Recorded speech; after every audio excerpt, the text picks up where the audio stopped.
I remember I had this one tweet that went viral, and this one gay TikToker dude with he had like a cross on his face was like, "You're so fucking ugly." And I'm like, well, I'm sorry you don't find me attractive. Unfortunately, I'm not into men, so Yeah. it's cool. Like, I'm not tripping right now, Yeah. you know? I'm sure you'll find some young man that you can find more attractive than me. But this does not hurt my feelings. And what that your response went viral or his comment went viral?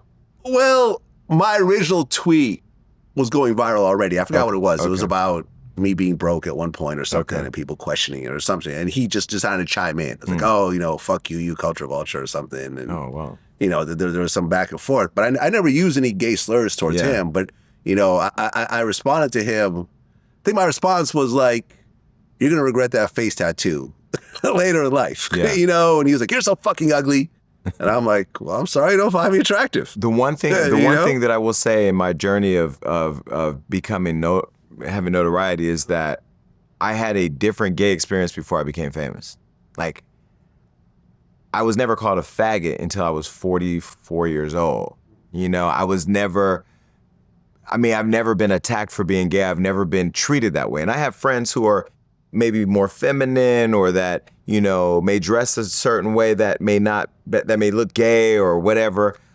And they've had a very different experience. I didn't even realize the stuff that some of my friends were going through until that's why I've taken more of a responsibility to talk about it. Sometimes like I went on Cam Newton's show and I give the most wildest responses because I want those conversations in that platform to go viral, like this platform to go for people to be able to look at it because there are men watching this interview right now that are probably saying faggot this, faggot that, faggot this, but they're sucking dick on the weekend.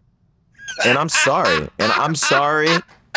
They need to be able to sit with themselves and digest, no pun intended, that. Because I live free. I wake up every day, I extend my arms, I take a deep breath, and I love everything about my life. And there's been times when I have not loved everything about my life, but those were circumstances, death or different things around me that happened to me. But in terms of like embracing who I am, I'm happy with who I am, and I want more people to be happy who they are. When I was on Cam's show, I said, I know there are, as I was telling the story about, because he was asking me how can a gay man and a straight man or whatever, I said, there are women right now in the kitchen cooking while their men are turning the TV down because we are spilling their tea. Like they're hearing their own story.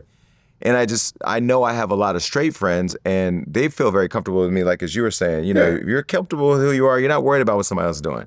Yeah. But those that start getting that little itch, that little discomfort, that's because there's some shit under there. Well, yeah, no, I think if you're homophobic, like if you feel like you have to hurt gay people somehow, is you're struggling with your own sexuality your own demons, and this person is bringing it to the forefront. Mm-hmm. I've never, you know, there's gay people I don't like for a reason. Yeah. But there's never been a gay person that I dislike just because they're gay. It seems silly to me. Like, how does this have any relation to me? Like, I love women. I love pussy. Like, I love ass. Like, you know what I mean? Like, I like titties. Like whatever you do has no... And some of those straight guys watch your show like that too. That's why they like sleep with trans. So, I mean...